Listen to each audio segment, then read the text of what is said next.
할렐루야.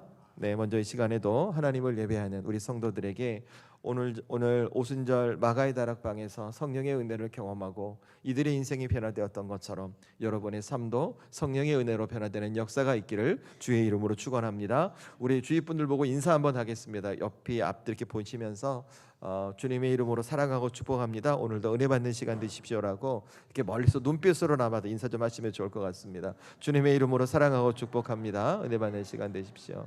네, 은혜 받는 시간 되십시오. 네. 우리 성도들 은혜 많이 받았으면 좋겠습니다. 우리가 능력이 없고 부족하다 할지라도 주의 전에 나와 예배할 때마다, 말씀 들을 때마다, 기도할 때마다 내게 깨달아지고 내가 변화될 수 있는 내적인 힘, 그 하나님의 힘과 능력이 여러분에게 꼭 임할 수 있기를 소망합니다. 오늘은 함께 읽었던 말씀 사도행전 2장 1절에서 4절까지 말씀을 중심으로 해서 교회 시리즈 말씀 세 번째, 교회는 성령님이 거하시는 공동체여야 합니다라는 제목의 말씀을 나누려고 합니다. 여러분, 오늘 말씀을 좀 이렇게 이해하시면 좋을 것 같습니다. 제가 교회 시리즈 말씀을 12번 전한다고 말씀드렸잖아요. 그 중에 첫 번째 꼭지에 마무리되는 말씀이 오늘 말씀으로 이해하시면 되겠습니다. 여러분, 제가 어떤 말씀을 준비할 때 특별히 이번에 교회 시리즈를 말씀을 드리면 제가 그냥 내가 12번 교회에 대한 설교를 해야 되겠다 이렇게 정하고 설교하는 게 아닙니다. 그냥 제가 이렇게 하고 싶다고 하는 게 아니고, 사실은 제가 우리 교회를 담임하고 우리 교회에서 목회를 하면서 교회에 대한 고민들이 많이 있었습니다. 그리고 이 교회가 어떻게 주님의 교회가 되고 어떻게 우리 성도들은 이 교회에서 은혜 받는 복된 믿음의 삶이 되게 할까, 늘 이런 고민을 하거든요. 그래서 이제 교회 시리즈를 준비하면서도 제게는 몇 가지 질문이 있었습니다. 크게 네 가지 질문이 있었거든요. 첫 번째 질문이 무엇이었냐면, 교회는 누구의 것이며 교회는 무엇인가라는 교회의 본질에 대한 질문이 제게 있었어요.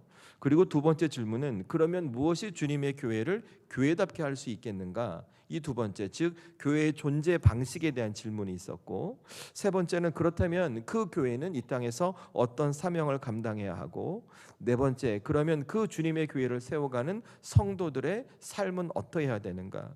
그러니까 생각해 보면 세 번째, 네 번째 질문은 교회의 사명과 교회를 구성하고 있는 성도들의 삶과 정체성에 대한 질문, 제게는 그런 고민이 있거든요. 그 고민을 놓고 기도한 가운데 제게 하나님 주셨던 감동은 각 질문별로 3주씩 말씀을 나누게 하면 좋겠다라는 감동이었어요. 그러니까 여러분, 4개의 질문에 3주씩 나누면 12번이 되는 거죠.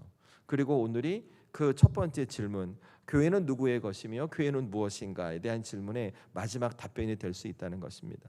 그래서 여러분, 우리가 지지난주 나왔던 말씀을 생각해 보면, 제가 교회 시리즈 말씀을 시작하면서 이 말씀을 먼저 드렸을 거예요. 교회는 사람의 것이 아니라 주님, 예수님의 것입니다 라는 말씀을 드렸고, 그러면 교회는 무엇인가? 복음 위에 세워진 공동체여야 한다라는 말씀을 드렸고, 그리고 오늘 어떤 말씀을 드리려고 하냐면, 그래서 교회는 복음으로 세워진 공동체여야 할 뿐만 아니라 성령이 거하시는 공동체여야 함을 여러분에게 말씀드리려고 하는 거예요.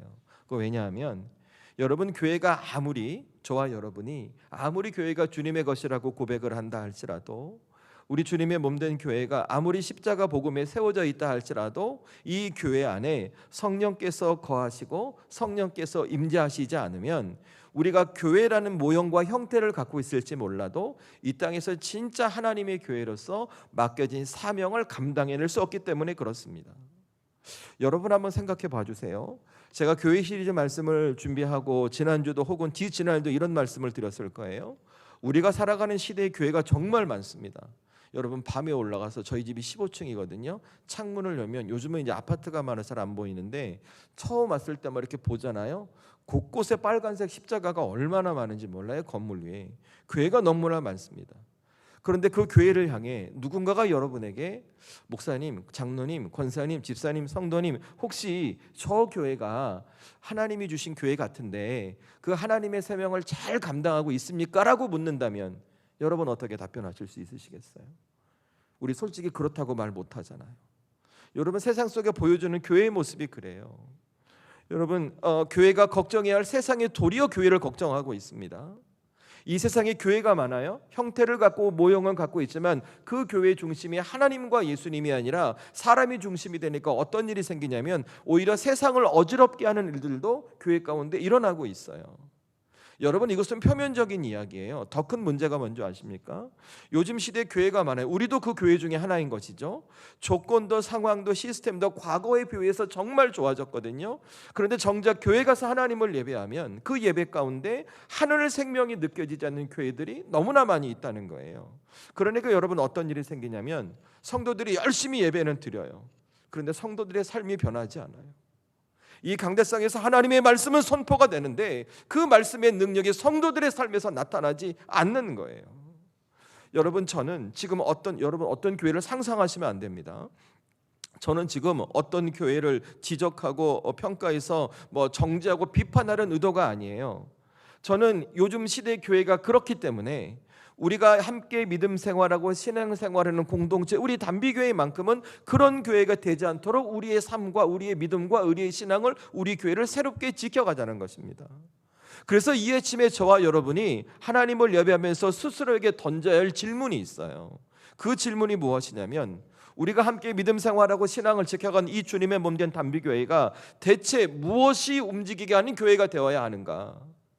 우리에게 맡겨진 사명을 감당하고 우리의 삶 속에서 주님의 은혜를 경험할 수 있도록 우리 교회는 무엇이 실제 살아서 역사하는 교회가 되게 해야 되는가를 여러분이 생각해 보시고 질문하셔야 된다는 거예요. 여러분, 우리 교회 무엇이 움직여 가야 할까요? 여러분, 우리 교회 무엇이 살아서 역사해야 될까요? 제가 열심히 하면 될까요? 제가 공부 많이 하고 막 학위 받고 그렇게 하면 될까요? 우리 장로님, 권사님들 막 이렇게 하면 될까요? 그러면 우리 교회가 살아서 움직일까요? 아니에요. 그것은 딱 한 가지, 예수님께서 이 땅을 떠나며 약속해 주셨던 보혜사 성령님께서 우리 안에 거하셔야 하는 거예요. 그 성령님께서 우리 안에 거하시고 그 성령께서 우리 안에 역사하셔야만 우리가 교회 안에서 교회로서 감당을 할 수 있고 우리의 삶이 교회를 지켜가는 성도의 온전한 삶이 될 수 있음을 여러분이 기억하셔야 돼요. 그런데 여러분, 만약 우리 교회 가운데 성령님이 거하시지 않잖아요. 그러면 뭐만 남아있는가? 사람의 열심만 남아있어요. 그러니까 교회가 생명을 전할 수가 없는 거예요.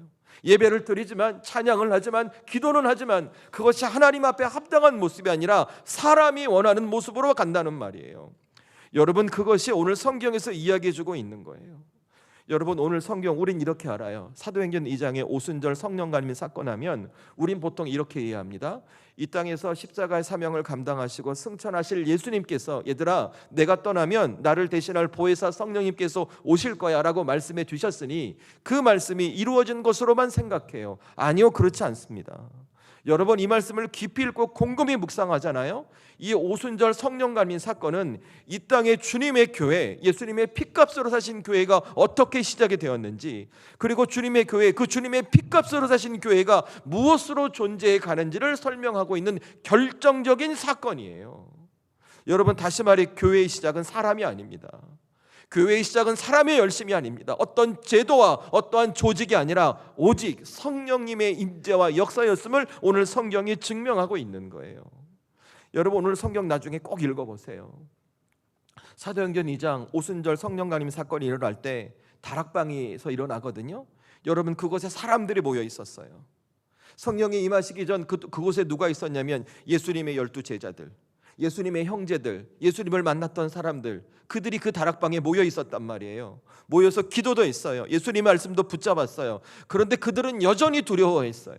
다락방 공동체로 모여 있었고 공동체를 이루었지만 그들이 하나님 앞에 말씀을 붙들고 있었지만 세상의 환경과 조건 상황이 그들을 두렵게 해서 다락방에 숨어 문 닫고 있었던 거예요.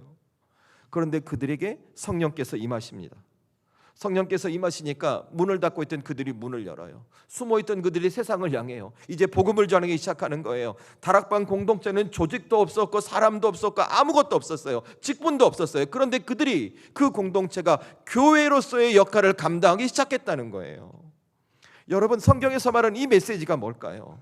여러분, 교회를 교회답게 한 분이 누군가? 성령님이시라는 거예요.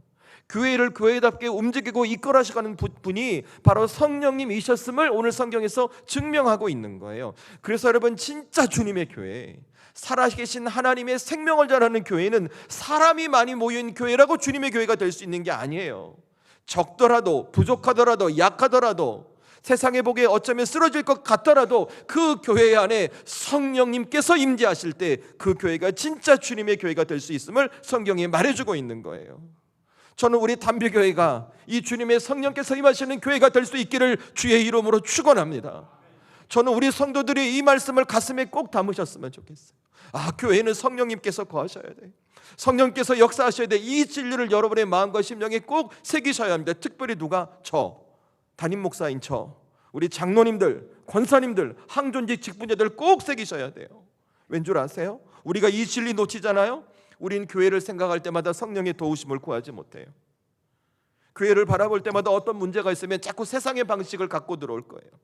교회가 무엇을 더 갖춰줘야 하는지, 어떻게 하면 더 많은 사람이 모일 수 있는지, 어떻게 하면 더 좋은 프로그램을, 더 좋은 시스템을 만들 수 있는지 운영해 가면서 인력을 충원하고 자꾸 하나님 앞에 무릎 꿇고 성령의 역사를 기대하기보다는 자꾸 사람과 세상의 방식으로 이끌어 가려고 할 거예요.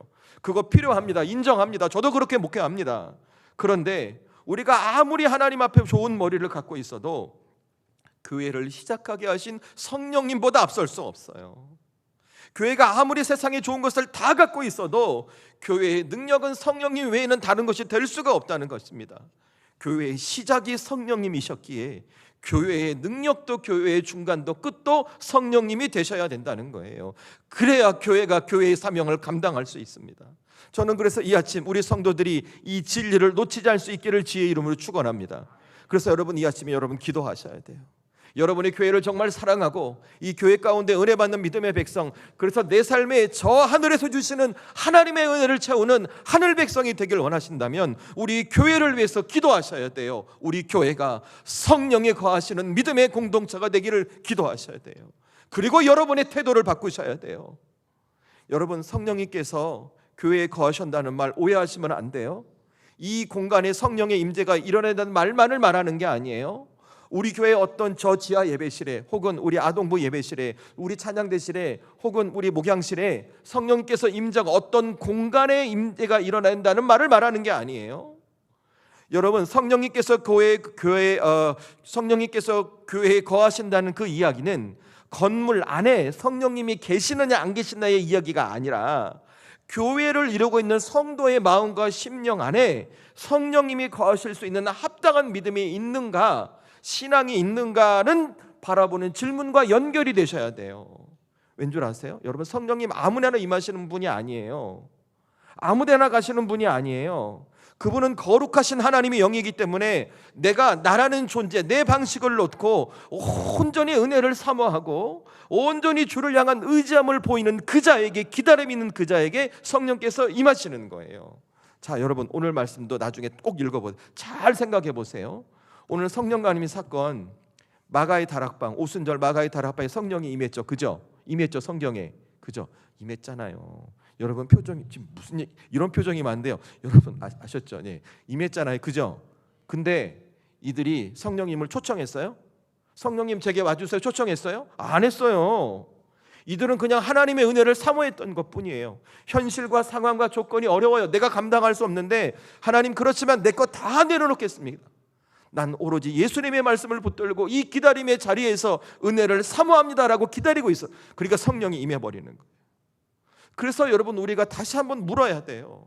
우리 교회가 진짜 하나님 앞에 성령에 거하시는 공동체가 되고, 내가 성령에 거하시는 공동체 가운데 믿음 생활하는 하나님의 자녀가 되기 위해서 우린 스스로 나에게 자꾸 물어봐야 돼요. 나는 정말 내 삶 속에서 내가 생각하는 나만의 방식을 내려놓고 이 하나님의 약속의 말씀을 붙들고 성령에서 은혜 주시는 그 자리를 지키고 있었는가?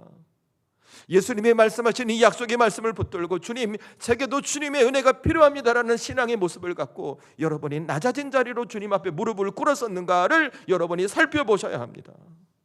전 우리 사랑하는 성도들의 믿음과 신앙이 이랬으면 좋겠어요. 여러분의 믿음이 이랬으면 좋겠고, 여러분의 신앙이 그랬으면 좋겠고, 그래서 우리 교회가 성령에 거하시는 교회 공동체, 우리 성도들의 삶이 성령께서 역사하시는 은혜의 삶이 되셨으면 좋겠어요. 여러분, 오늘 마가의 다락방에서 성령 강림을 경험하신 이분들은요, 그분들이 특별해서 이 은혜를 경험했던 게 아니에요. 그들의 삶이 완벽해서, 그들의 믿음이 좋아서, 그들이 은혜받을 준비가 잘 되어서 성령께서 이들에게 임해 주셨던 것이 아니에요. 여러분 솔직히 말씀드리면 이분들과 저와 여러분 비교해 보면 나을 거 하나도 없어요. 이들도 앞날이 깝깝합니다. 깜깜해요. 상황이 안 좋으니까 다락방에 숨는 거예요. 그저 붙들고는 예수님 말씀밖에 없어요. 담대하지 못했어요. 늘 불안해했어요. 그런데 그들이 한 가지를 놓치지 않았어요. 그게 뭔지 아십니까? 예수님의 말씀을 붙들고 은혜를 사모하는 자리를 놓치지 않았다는 거예요. 그러니까 어떤 일이 생기는가? 내게 떠날 이유가 많은데 그들이 떠나지 않아요. 핑계대며 도망칠 이유가 많은데 핑계대며 도망치지 않아요. 확신은 없어도 주님 제가 이 말씀 놓지 않겠습니다라고 작은 믿음을 지키니 그 믿음의 자리에 성령께서 임하셨던 거예요. 여러분 이거 저와 여러분도 마찬가지예요. 저와 여러분 오늘도 하나님 앞에 예배하러 나오면서 여러분의 삶 돌이켜 생각해 보시면 힘드시죠? 힘드실 거 얼굴에 다 써 있어요. 힘드세요.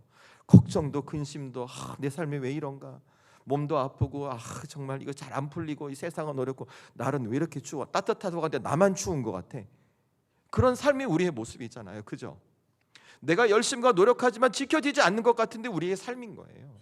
그럴 때 여러분 어떡할 거예요? 다시 그래도 하나님이 내게 주실 은혜를 기대하고 주님 주신 말씀을 붙들고 내게 주어진 자리 지켜가야죠. 가정 지켜가야죠. 믿음을 가진 부모요, 믿음을 가진 남편과 아내로 교회 사역 감당해야죠. 나를 부르셨으니 헌신하는 참된 주의 일꾼으로 내 인생도 하나님 앞에 드렸으니 하나님 앞에 믿음으로 살아가는 삶의 모습을 보이며 그렇게 자리를 지켜가야죠. 그러면 우리 주님 어떻게 하실까요? 반드시 오늘 오순절 마가의 다락방에 성령의 임하심으로 이들의 인생을 바꾸시고 이들의 공동체를 바꾸셨던 것처럼 저는 우리 주의 성령께서 오늘 이 아침 여러분의 삶에 임하시고 여러분의 인생을 바꾸실 뿐만 아니라 우리 교회 공동체가 성령이 거하시는 믿음의 공동체로 변화시켜 주실 줄로 믿습니다. 이 성령의 임재가 오늘 이 아침 여러분에게 임할 수 있기를 주의 이름으로 축원합니다. 여러분 이럴 때 여러분 제발 부탁인데 아멘하고 말씀을 확 받아들이세요. 여러분 정말 하나님 살아계세요. 주님 역사하세요. 내가 마음을 닫지 마시고 우리 주님 계시록 말씀하시잖아요. 내가 문 밖에 서서 두드린다고요. 마음을 여는 거예요. 생각을 여는 거예요.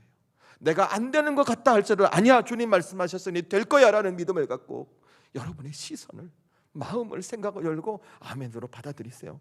반드시 살아계신 주님의 역사가 일어나게 될 것입니다. 이 은혜가 있기를 주의 이름으로 축원합니다. 그래서 제가 오늘 두 가지 말씀드릴 거예요. 그러면 오늘 내 삶이 성령에 거하시는 믿음의 삶, 우리 교회 공동체가 성령에 거하시는 믿음의 공동체가 되기 위해서 우리가 뭘 기억해야 될까? 첫 번째 이거예요.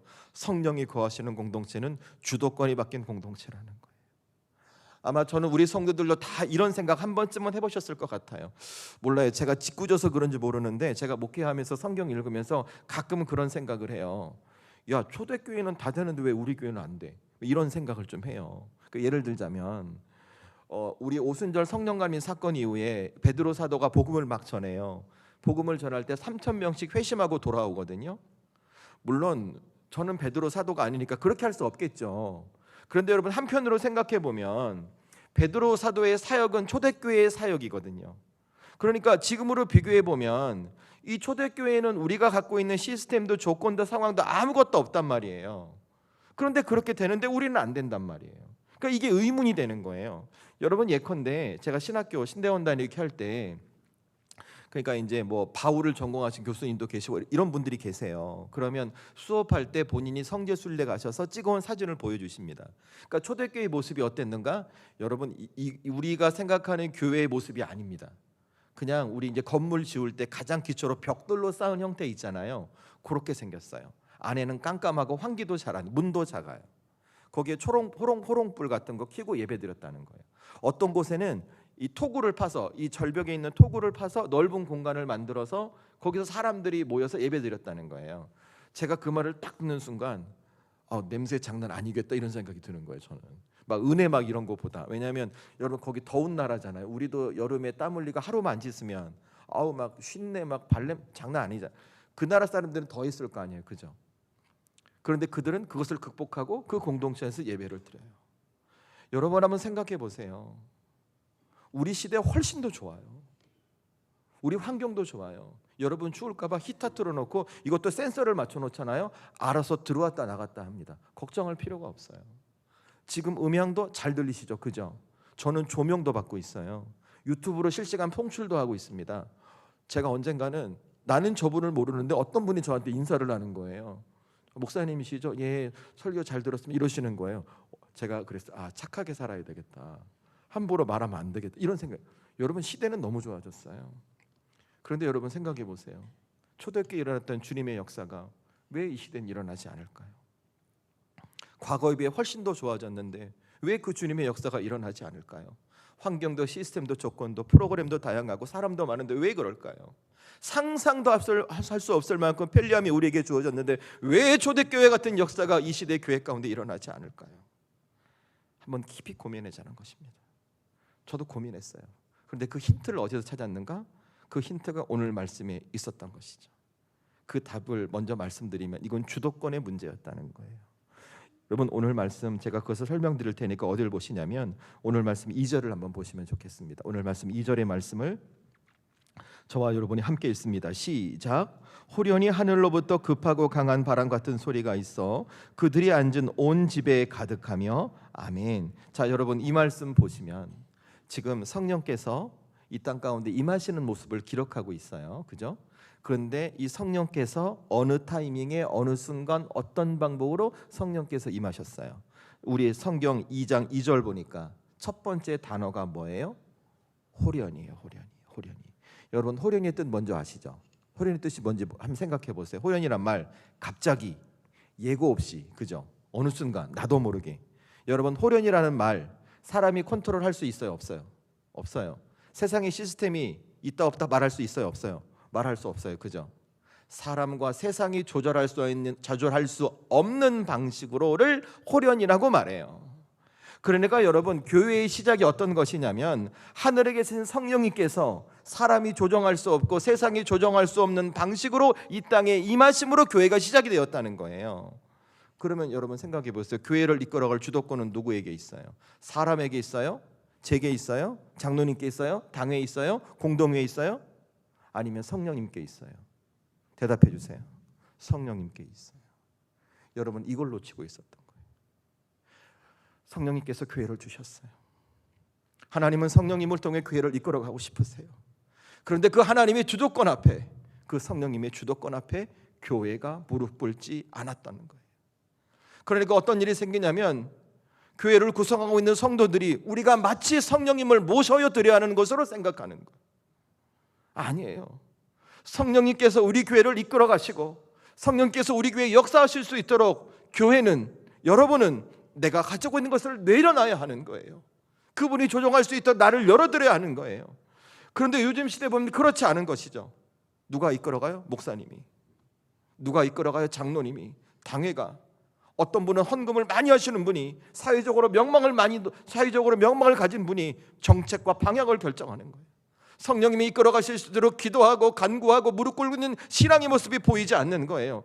그러니까 여러분, 성령님을 향해 어떻게 말하는 줄 아세요? 여러분, 성령님께서 초대하십니다. 성령님을 초대합니다. 이렇게 말하는 거예요. 여러분, 이런 얘기도 들어보셨죠? 성령 받아라. 성령이 친구입니까? 밖에? 사실 그 의미와 뜻 이해는 해요. 이해는 하는데 여러분, 결과적으로 어떤 일이 어떻게 생긴 줄 아십니까? 성령을 초대하면, 성령은 내가 초대하면 오시는 분, 내가 초대 안 하면 안 오시는 분. 그러니까 누가 주도권을 갖고 있어요? 내가 주도권을 갖고 있어요. 성령 받아라 말할 때 성령은 내가 말하면 가시는 분, 내가 말하지 않으면 오지 않으시는 분. 주도권을 누가 갖고 있어요? 내가 갖고 있어요. 내가 주도권을 갖고 살아가게 되는 거예요. 그러니까 교회 가운데 성령님은 어떤 분이신가? 교회를 구성하고 있는 성도들의 삶 가운데 성령님은 어떤 분이시는가? 내가 필요할 때만, 나에게 도움이 필요할 때만 내게 잠깐 오셔서 도와주시는 분으로 착각하고 신앙을 지켜간다는 말이에요. 여러분, 성령님은 그런 분이 아니십니다. 성령님은 우리가 필요할 때만 잠깐 와서 도와주는 분이 아니세요. 마치 디즈니 동화 속, 여러분 알라딘 아시죠? 그 사막 한가운데 요술램프가 떨어졌을 때 비비면 뿅 나타나서 도와주고 사라지는 그 지니와 같은 것으로 생각한다는 거예요. 아니에요. 하나, 성령님은 교회를 세우신 분이에요. 성령님은 교회를 이끌어 가시는 분이에요. 그래서 성령님께서 교회에 거하시면, 성도의 삶에 거하시면 성령의 역사가 일어납니다. 바뀝니다. 변화됩니다. 부흥됩니다. 새로운 세상과 삶을 꿈꾸게 되는 거예요. 저는 우리 교회가 그렇게 바라고 우리 성도들이 그렇게 바랍니다. 그래서 여러분, 우리가 오늘 이 아침 뭘 결단되는 줄 아세요? 성령님께서 우리의 거하시는, 우리 교회에 거하시는 공동체가 되도록, 여러분의 삶 한 사람 한 사람의 인생 속에 거하시는 공동체가 삶이 되도록 내가 내 주도권을 내려놓는 믿음의 선택을 하는 거예요. 여러분의 주도권을 내려놓으셔야 돼요. 제가 우리 교회를 이끌어가면서 제 권리를 내려놓아야 돼요. 우리 장로님, 권사님, 집사님 마찬가지예요. 여러분의 가정에서 내가 부모라는, 내가 남편이라는 내 가장이라는 내 주도권을 성령님 앞에 내려놔야 돼요. 여러분의 인생도 마찬가지예요. 내 인생 내 맘대로 살지라고 말하는 그 인생의 주도권을 내려내요. 특히 누구들 20대 젊은 청년들. 아니요, 성령님 살아계세요. 여러분이 내려놓으셔야 돼요. 그래야 역사가 일어납니다. 제가 예배를 준비할 때마다 사람이 감동받고 기뻐하는 예배가 아니라 주님이 기뻐하시고 흠양하는 예배가 될 수 있도록 고민하고 준비하고 무릎 꿇어야 합니다. 우리 성도들 교회를 사역을 이어갈 때도 내가 하고 싶은 사역을 하는 게 아니에요. 하나님이 원하시고 하나님이 기뻐하시는 사역의 자리가 될 수 있도록 내 태도와 자세를 바꾸는 거예요. 개인의 삶에서도 마찬가지예요. 내가 무언가 결정하고 방향을 설정하고 나갈 때 세상에서 말하는 가성비, 효율성, 아니요, 다 소용없어요. 하나님이 가장 기뻐하시는 길이 무엇인지 묻고 그 길을 향해 나갈 수 있는 신앙의 자세와 태도가 있어야 한다는 것입니다. 이것이 성령님께서 우리 공동체에 거하고 내 인생에 거하실 수 있도록 내가 가진 주도권을 내려놓는 모습입니다. 저는 이 아침 우리 사랑하는 성도들의 삶 속에, 그리고 우리 교회 가운데 우리의 주도권을 내려놓는 믿음의 선택과 결정이 있기를 주의 이름으로 축원합니다. 여러분, 제가 내려놓겠습니다. 여러분도 내려놓으십시오. 우리 장로님, 권사님, 집사님, 성도님, 우리 저 영유치부에 있는 어린 아이 한 명까지 우리의 주도권을 내려놓고 우리 성령님께서 우리 교회를 이끌어 가시고 우리의 인생을 이끌어 갈 수 있도록 무릎을 꿇으십시다. 여러분, 그것은 그냥 우리의 말로만 한다는 것이 아니에요. 여러분, 기도하셔야 돼요. 제가 작년부터 계속 여러분 기도하셔야 됩니다, 기도하셔야 됩니다 안 해요.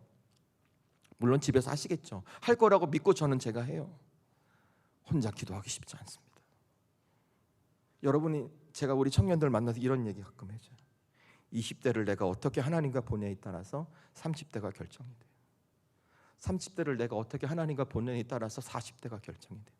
20대, 30대, 40대를 하나님과 어떻게 보내에 따라서 50대, 60대, 70대, 80대 천국 가는 길이 결정이 돼요. 그 첫 번째 방법이 기도하는 거예요. 왠 줄 아세요? 기도는, 여러분, 기도는 내가 하나님을 움직이는 시간이 아니에요. 기도는 나라는 존재를 하나님이 원하시는 모습으로 바꾸는 시간이기 때문에 그런 거예요. 그래서 여러분이 하나님 앞에 간절히 기도하잖아요. 지금 여러분이 옳다고 붙드는 것을 성령님 앞에 내려놓을 수 있는 거. 그러니까 누가 이끌어가요? 내 삶을 성령님이. 내가 하나님 앞에 간절히 기도할 때 내 경험과 같이 내가 경험했던 모든 것들이 성령님 앞에 내려놓는 거예요. 내가 기도할 때 내 인생, 우리의 가정, 우리의 교회를 이끌어가고 있던 내 것을 내려놓고 성령님이 이끌어갈 수 있도록 나를 열어두는 시간이 되는 거예요. 저는 이 말씀이 이해 안 되시잖아요. 여러분, 한번 해보시라니까요. 믿고 와서 한번 해보시라니까요. 정말 여러분의 가정이 어떻게 변하는지, 내 인생이 어떻게 변하는지, 우리 교회가 어떻게 변하는지 한번 믿고 해보시라니까요. 그래서 이 아침에 여러분이 결단하는 거예요. 뭘 결단하는가? 이렇게 기도하기로, 성령님, 우리 교회의 주도권을 붙잡아 주십시오. 제가 내려놓겠습니다. 성령님, 우리 가정의 주도권을 붙잡아 주십시오. 제가 내려놓겠습니다. 성령님, 내 인생의 주도권을 붙잡아 주십시오. 제가 내려놓겠습니다. 저는 우리 성도들이 이렇게 기도할 때 여러분의 삶에 성령께서 거하시고 우리 교회 공동체가 성령의 거하심으로 말미암아 주의 뜻을 이루는 복된 사람, 복된 공동체가 될 줄로 믿습니다. 이 성령의 은혜가 우리 성도들에게 임할 수 있기를 주의 이름으로 축원합니다. 그래서 여러분, 이거 하나 더 기억하셔야 돼요. 성령이 거하시는 공동체는 하나됨을 이루는 공동체라는 겁니다. 두 번째 돼지 띄우세요. 성령이 거하시는 공동체, 하나됨을 이루는 공동체. 여러분, 성령께서 교회에 거하시기 시작하면 가장 먼저 일어나는 일이 뭔지 아세요? 성령님 안에서 교회가 하나가 됩니다. 여러분, 저는 이 하나됨을 우리 성도들이 잘 기억하시면 좋겠어요. 성령께서 하나가 된다는 말은 이런 거예요. 우리의 흩어졌던 마음이 모아지는 거예요. 우리의 분산됐던 시선이 하나로 모아지는 거예요. 예수님을 중심으로 하나로 정렬이 되면서 이제 깨어진 관계가 회복이 됩니다. 그러니까 은혜가 넘쳐요. 감사가 넘쳐요. 다시 부흥의 물결이 불어오기 시작하는 거예요. 여러분, 그것을 오늘 말씀이 설명해 주고 있어요. 여러분 잘 이해 안 되실 거예요. 제 얘기 잘 들으셔야 돼요. 어디 읽으시냐면 1절 말씀 함께 읽겠습니다. 시작. 오순절 날이 이미 이름에 그들이 다 같이 한 곳에 모였더니 아멘. 자, 오늘 오순절 성령강림 사건 때 모두가 한 곳에 모였다고 했죠. 그죠? 이들이 한 곳에 모였기 때문에 성령이 임한 게 아니에요. 여러분 이거 오해하시면 안 돼요. 이들이 하나 된 공동체가 되었기 때문에 다락방에 모였다는 뜻이 아니에요. 엄밀히 말하잖아요. 이들은 하나가 되고 싶었지만 하나가 될 수 없는 존재들이었어요. 왜냐하면 겁이 나거든, 불안하거든, 두렵거든. 예수님이 자기들을 떠나셨으니까 성령님 오신다고 말씀하셨는데 아직 안 오니까 저 밖에 로마 사람들은 우리를 쥐잡듯이 막 불꽃 같은 눈으로 막 쳐다보고 있고 꼬투리 잡으려고 바라보고 있거든요. 그러니까 두렵고 걱정되고 근심되는 거예요. 그러니까 그 자리에 그냥 모여 있던 거예요. 자신들의 한계의 걱정, 근심을 간직한 채. 그러니까 여러분 이분들에게 이 말씀 보면서 우리가 모일 때 성령 이게 아니에요. 여러분 그냥 이분들은 그 걱정과 근심을 두려운 채 한 자리에서 예수님의 말씀을 붙들고 예수님 앞에 머문 것뿐인 거예요. 무슨 뜻인지 이해하시죠? 그죠? 그런데 그때 어떤 일이 나요? 성령의 임재가 임해요. 그러니까 달라져요. 그들이 하나가 되려고 했던 것이 아니라 그 성령이 임하시니까 이제 하나 된 공동체로, 교회 공동체로 변하면서 주의 사명을 감당하기 시작하는 거예요. 그래서 여러분 초대교회가 조직도 없고 조건도 없고 환경도 좋지 않지만 성도들 모두가 하나가 되어서 주의 사명을 감당해낼 수 있었던 거예요. 그래서 저와 여러분이 오늘 이 아침에 뭘 꼭 담고 돌아가셔야 되냐면 성령 안에서 교회가 하나 된다는 이 이야기를 바르게 이해하셔야 돼요. 여러분 성령님 안에서 우리 교회가 하나가 된다, 성도가 하나 된다는 말은 교회를 구성하고 있는 저와 여러분이 생각이 같고 삶이 같고 말이 같고 방식이 같고 다 똑같다는 뜻이 아닙니다. 저와 여러분은 절대 같을 수가 없어요. 절대 같을 수가. 왠 줄 아세요? 살아온 환경이 달라요. 삶의 자리가 달라요. 배움의 과정이 달라요. 성품, 성향 조건 다 달라요. 은사도 달라요. 심지어 믿음의 속도도 달라요. 그래서 우리는 하나님 안에서 같은 생각, 같은 뜻, 같은 취향을 가질 수가 없어요.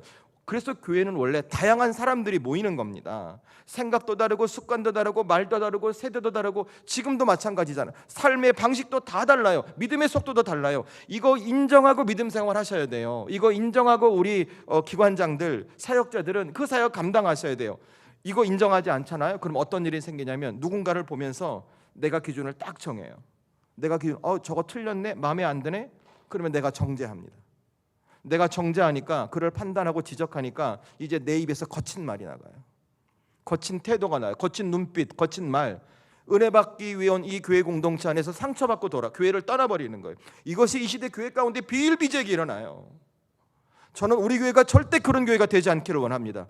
이것은 주님의 몸된, 주님이 원하시는 교회의 모습도 아니고 성령에 거하시는 교회 공동체의 모습이 아니기 때문에 그래요. 그래서 우리가 뭘 잘 알아야 하냐면 성령 안에서 교회가 하나 된다는 말을 잘 이해하셔야 돼요. 성령 안에서 교회가 하나 된다는 말은 우리의 마음, 생각, 뜻, 삶의 취향 모든 것이 똑같아지는 것이 아니라 다 다르지만 하나의 중심으로 모여진다는 거예요. 하나로 정렬이 된다는 거예요. 여러분 줄 맞추는 거 기억하시죠? 그죠? 제가 이걸 어떻게 설명하면 좋을까 고민 많이 했어요. 이거 이해하면 좋을 것 같아요. 제가 몇 해 전에 유튜브 같은 거 보니까 그 광화문에서 군인들 이렇게 국군의 날 행진 사열하는 거 보셨죠? 그죠? 사열하는 거 보셨어요? 보면 어때요? 그냥 다 똑같은 모습으로 쫙 이렇게 가잖아요. 그죠? 근데 막상 뒤에 가보면 어떤 줄 아세요? 다들 생김새도 다르고 체격도 다르고 키도 다르고 다 달라요. 막 대충 뭐 이렇게 뭐 이렇게 있는 다 달라. 발걸음 어떤 분은 팔자도 있고 어떤 분은 뭐 이렇게 다 달라요. 그런데 막상 사열할 때 보면 똑같은 모습으로 똑같이 가요. 보면 사람들 박수 쳐요. 그거 왜 그럴까? 그들이 하나의 기준으로 움직이기 때문에 그래요. 여러분 성령 안에서 교회가 하나 되는 것도 똑같은 거예요. 교회 안에 사람들의 생각이 달라요. 마음도 다르고 삶의 방식도 다르고 믿음의 속도도 다 달라요. 그런데 성령께서 교회에 거하시면 우리의 다름이 다 똑같아지는 것이 아니라 우리의 다름이 예수님 하나로 정렬이 되는 거예요. 십자가로 정렬이 되는 거예요. 그래서 교회 공동체가 이렇게 바뀌어요. 내 기준이 아니라 예수님의 기준으로.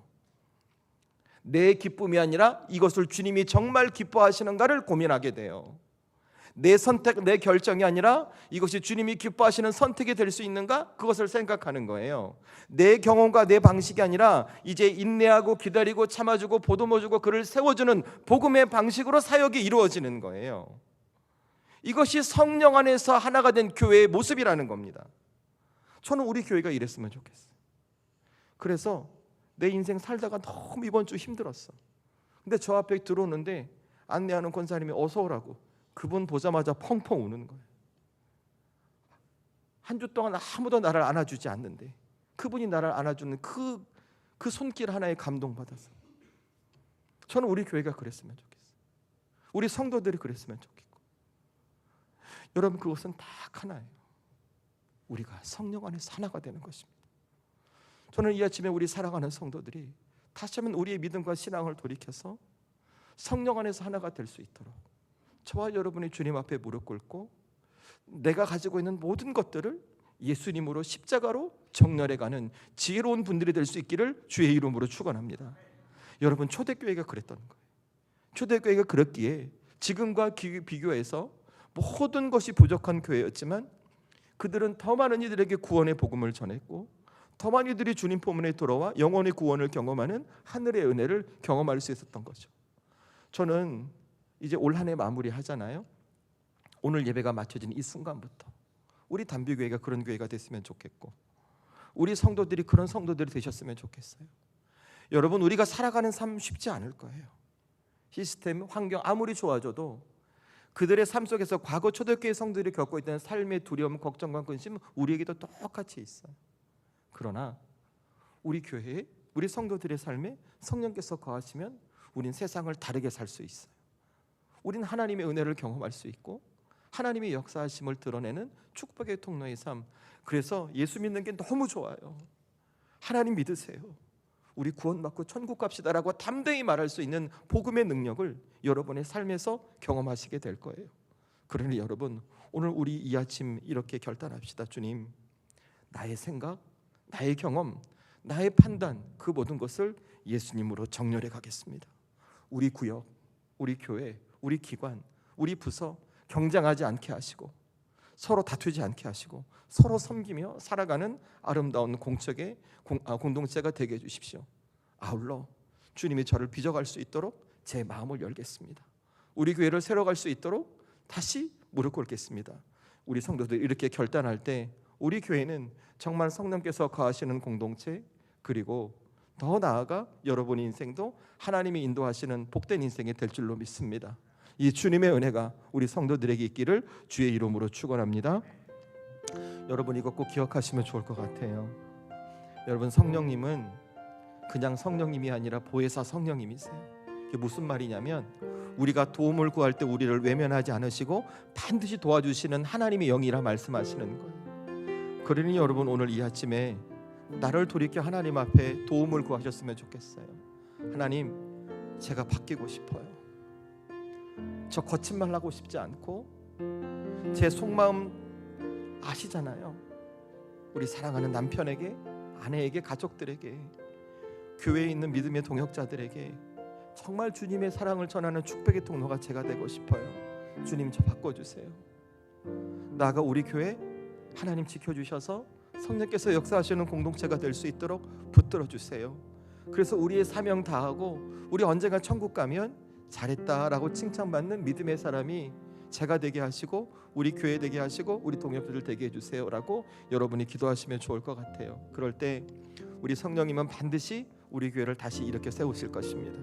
우리 성도들의 삶을 다시 이렇게 세우실 것입니다. 정말 이 땅 가운데 빛과 소금의 역할을 감당하고 하나님 앞에 영광 올려드리는 그 교회로 우리를 만들어 가실 것입니다. 여러분 이 시간 우리 진심을 다해 하나님 앞에 간구하십시다.